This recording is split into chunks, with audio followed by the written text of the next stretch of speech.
আর বলবেন আপনি বলেন ভাই, তোমরা যাও, তোমরা যাও, তোমরা পিছিয়ে যাও।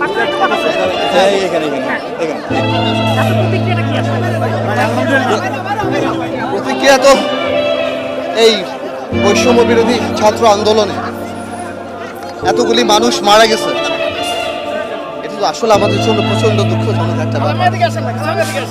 এই ঋণ তো আসলে আমরা শোধ করতে পারবো না, এবং এই রক্ত বিসর্জন দিয়ে তারা আমাদের যা উপহার দিয়েছে, এই দেশকে যে উপহার দিয়েছে, সত্যি কথা বলতে রাজনীতিবিদ হিসেবে তো আমরা তা দিতে পারি নাই।